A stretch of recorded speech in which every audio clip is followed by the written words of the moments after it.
बिस्मिल्लाहिर्रहमानिर्रहीम।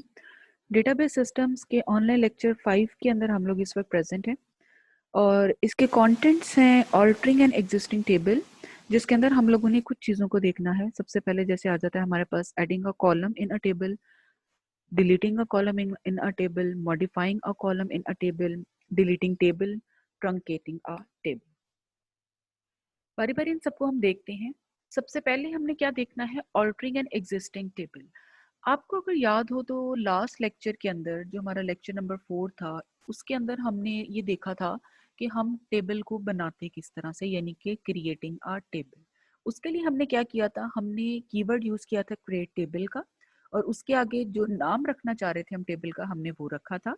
फिर हम नेक्स्ट लाइन पे गए थे, हमने ओपनिंग ब्रैकेट लगाए थे और sequence wise column 1, column 2 and up to so on different columns के साथ बारी बारी एट्रीब्यूट्स के नेम लिखे थे, और उनके आगे हर एट्रीब्यूट के आगे उसकी डेटा टाइप और डेटा टाइप की लेंथ हमने लिखी थी, और उसके आगे हमने कॉमा लगाया था।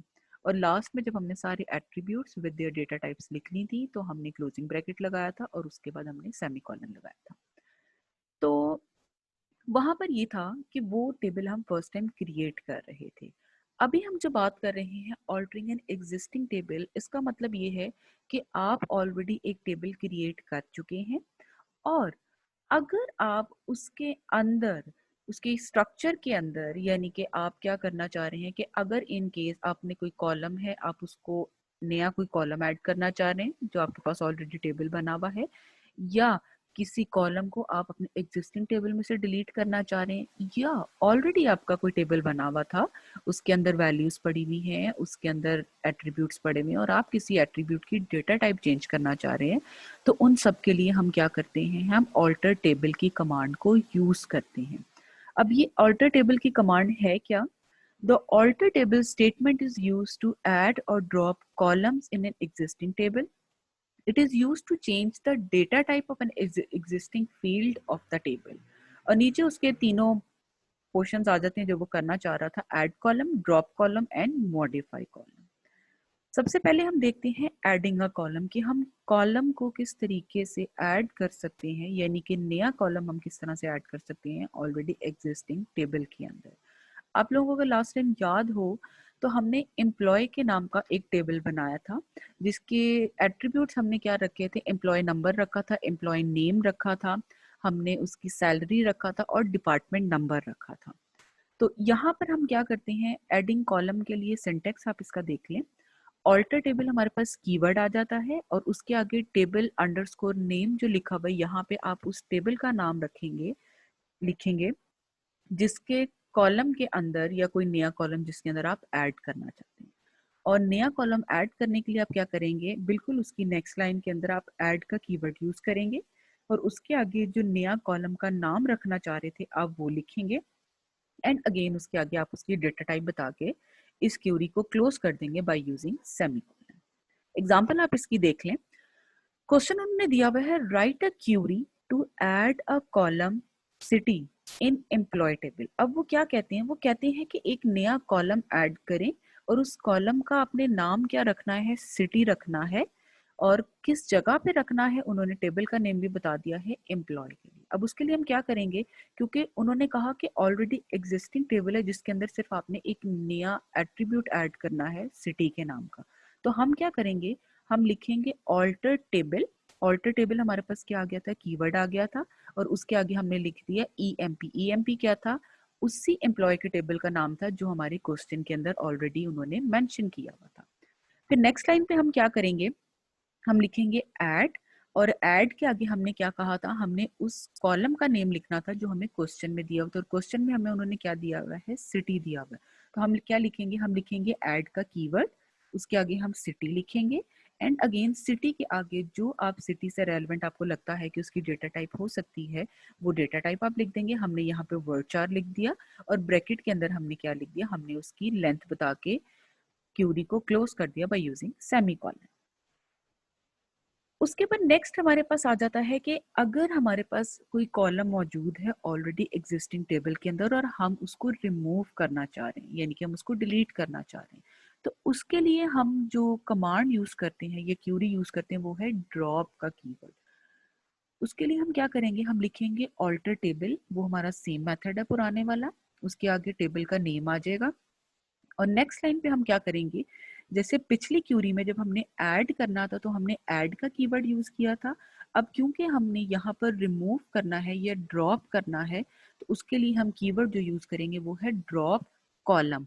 ये पूरा कीवर्ड है, जैसे ऑल्टर टेबल एक कंप्लीट कीवर्ड है, इसी तरह से ड्रॉप और ड्रॉप के साथ कॉलम भी आपका कीवर्ड ही है। आपने इन दोनों को इकट्ठे लिखना है और उसके आगे आपने उस कॉलम का नेम या उस एट्रीब्यूट का नेम लिख देना है जो आप अपने टेबल के अंदर से रिमूव करना चाहते हैं या उसको डिलीट करना चाहते हैं। एग्जाम्पल आप इसकी देख लें। Write a query to drop E name column in employ table. According to this query वो क्या कह रहे हैं, वो ये कह रहे हैं कि एम्प्लॉय के टेबल के अंदर जो ई नेम के नाम का कॉलम है आप उसको खत्म कर दें, यानी कि उसको डिलीट कर दें। तो इसके लिए हमने जो क्यूरी लिखनी है वो क्या होगी, ऑल्टर टेबल, ये हमारा कीवर्ड आ गया। ईएमपी हमारा एम्प्लॉय है, यानी कि वही टेबल का नेम है जो उन्होंने हमें क्वेश्चन में बताया हुआ है। और नेक्स्ट लाइन पे हमने क्या किया, हमने लिखा ड्रॉप कॉलम। ड्रॉप कॉलम पूरा अगेन एक कीवर्ड है और उसके आगे हमने क्या किया, हमने उस कॉलम का नेम या उस एट्रीब्यूट का नेम लिखा जो हमें क्वेश्चन के अंदर उन्होंने कहा था ड्रॉप करने के लिए। और क्वेश्चन में क्या नेम था, वो था ई नेम। ई नेम को हमने क्या किया, ड्रॉप कॉलम के आगे लिख दिया और उसके आगे हमने लगा दिया सेमीकोलन। नेक्स्ट हमारे पास आ जाता है modify column in a table. In case अगर आपके पास एग्जिस्टिंग टेबल मौजूद है, उसके अंदर हमने हर कॉलम के अंदर एट्रीब्यूट्स एलोकेट कर दिए हैं, लेकिन स्टिल हमें ये लगता है कि हमने किसी एट्रीब्यूट को डेटा टाइप गलत दे दी है या हम उस डेटा टाइप को चेंज करना चाह रहे हैं, तो हमारे पास ये वाली ऑप्शन मौजूद है कि हम क्या करेंगे, हम मॉडिफाई कॉलम के कीवर्ड को यूज कर लेंगे। उसके लिए हमने जो क्यूरी लिखनी है वो क्या होगी, ऑल्टर टेबल, अगेन आपका कीवर्ड एज इट इज आ जाएगा, टेबल का नेम आ जाएगा जिसके अंदर आप इस कॉलम को मॉडिफाई करना चाह रहे हैं। और नेक्स्ट लाइन के अंदर आपने सिर्फ मॉडिफाई का कीवर्ड यूज करना है, जिसकी वजह से हमें ये पता चलेगा कि now we are going to change the data type of an particular attribute in a particular column. तो उसके लिए हमने क्या करना है, हमने लिखा मॉडिफाई और उसके आगे उस कॉलम का नेम यानी कि एट्रीब्यूट का नेम बता दिया और उसके आगे हमने नई वाली डेटा टाइप बतानी, हमने पुरानी वाली डेटा टाइप नहीं बतानी। पुरानी वाली डेटा टाइप हमने इसलिए नहीं बतानी क्योंकि वो तो ऑलरेडी हम प्रीवियसली असाइन कर चुके थे। हमने अब क्या करनी है, हमने उसको ओवरराइट करना है, हमने उसको चेंज कर देना है या रिप्लेस कर देना है बाय न्यू डेटा टाइप। तो उसीलिए हमने क्या किया, हमने सिर्फ लिखा मॉडिफाई, उस कॉलम का नेम और उस कॉलम के नेम के आगे नई वाली डेटा टाइप जो हम नई असाइन करना चाह रहे हैं, हमने वो लिख के आगे सेमीकोलन लगा देना है।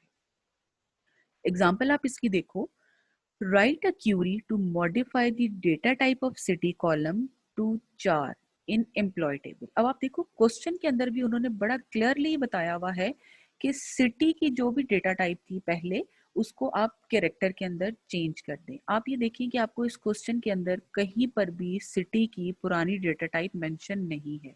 इसका मतलब ये है कि हमने जब क्यूरी लिखनी है तो हमारा पुरानी डेटा टाइप के साथ कोई कंसर्न नहीं होगा, हमने सिर्फ क्या कर देना है, हमने नई डेटा टाइप को रिप्लेस करवा देना है।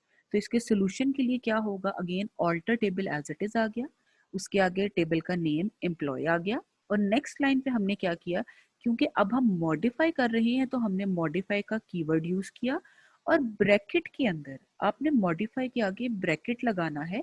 ब्रैकेट के अंदर हमने क्या किया, हमने उस एट्रीब्यूट का नेम लिख दिया जो क्वेश्चन में हमें कहा गया था सिटी, यानी कि उस कॉलम का नेम हमने सिटी, और उसके आगे हमने कैरेक्टर, जो क्वेश्चन में हमें कहा था कि सिटी को आप क्या करो, कैरेक्टर डेटा टाइप दे दें, तो हमने क्या किया, हमने लिखा सिटी, उसके बाद हमने स्पेस दी और कैरेक्टर और ब्रैकेट में हमने अपनी मर्जी से उसकी लेंथ 25 दे के ब्रैकेट को क्लोज कर दिया और उसके आगे हमने दूसरा ब्रैकेट जो हमने सिटी से पहले लिखा था उसको भी क्लोज करके सेमीकोलन लगा दिया।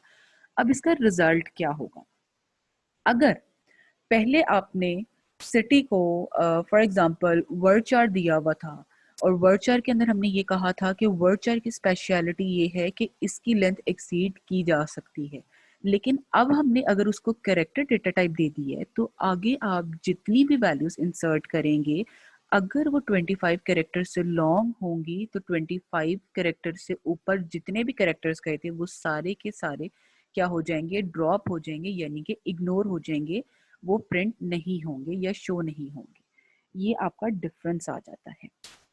उसके बाद नेक्स्ट हमारे पास आ जाता है डिलीटिंग अ टेबल। अगर हमारे पास ऑलरेडी टेबल बना हुआ था, उसमें वैल्यूज भी पड़ी हुई थी और हम ये चाह रहे हैं कि हम उस टेबल के अंदर की सारी वैल्यूज को भी डिलीट कर दें, प्लस हम क्या करें, हम उस टेबल के स्ट्रक्चर को भी डिलीट कर दें, तो उसके लिए हम क्या करते हैं, हम ड्रॉप की कमांड को यूज करते हैं। The drop statement is used to delete a table along with the table structure, attributes and indexes. Drop statement क्या करती है, टेबल के अंदर जितनी वैल्यूज होती हैं उनको भी डिलीट कर देती है, प्लस जितने एट्रीब्यूट्स आपने दिए उनको भी, यानी कि आप ये समझ लें इन सिंपल वर्ड्स, जो आपका टेबल डेटाबेस में पड़ा हुआ था वो सारा का सारा बिल्कुल ही खत्म हो जाता है। और उसके लिए आपने जो सिंटेक्स यूज करना है वो क्या है, ड्रॉप टेबल। ये drop table is a complete keyword. हमने पूरा लिखा ड्रॉप टेबल और उसके आगे जिस टेबल को आप कंप्लीटली खत्म करना चाह रहे हैं, डिमिनिश करना चाह रहे हैं, उसका आप क्या करेंगे, यहाँ पे नाम लिख देंगे। जैसे अगर EMP है तो EMP लिखने से क्या होगा, EMP एम्प्लॉय का टेबल सारा का सारा with its complete attributes, headings, हर तरह की चीज के साथ वो खत्म हो जाएगा। एग्जाम्पल आप देखिए, write a query to delete table employ. तो उसके लिए उन्होंने क्या किया, drop table as it is लिखा और उसके आगे उन्होंने टेबल का नेम एम्प्लॉय बता के सेमीकोलन लगा दिया। सिर्फ इतनी सी 3 वर्ड्स की कमांड से क्या होगा, आपका टेबल चाहे उसके अंदर 1000 वैल्यूज थी या 1 लाख वैल्यूज थी, वो सारा का सारा बिल्कुल खत्म हो जाएगा। फिर हमारे पास आ जाती है एक और कमांड जिसको हम कहते हैं ट्रंकेटिंग अ टेबल। ये कमांड आपकी डिलीट कमांड से, यानी कि इस ड्रॉप कमांड से थोड़ी सी डिफरेंट है। ड्रॉप कमांड के अंदर हमने क्या किया था, जब हमने ड्रॉप टेबल किया था तो हमने ये कहा था कि ड्रॉप टेबल हमारे पूरे टेबल को कंप्लीटली खत्म कर देता है, डिलीट कर देता है।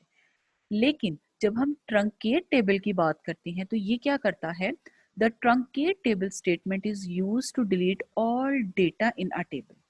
ये क्या करता है, सिर्फ डेटा को डिलीट करता है, it does not delete the structure of the table. यानी कि अगर आपके पास एक टेबल बना हुआ था, उसके अंदर से आप ये चाह रहे हैं कि टेबल की आउटलाइन एज इट इज रहे, यानी कि टेबल का नेम भी एग्जिस्ट करता रहे, उसके अंदर जो जो एट्रीब्यूट्स हमने लिखी हैं वो भी सारे वैसे ही रहे, सिर्फ उसके अंदर जो वैल्यूज पड़ी हुई थी वो डिलीट हो। तो उसके लिए हम क्या करेंगे, हम ट्रंकेट टेबल की स्टेटमेंट यूज करेंगे।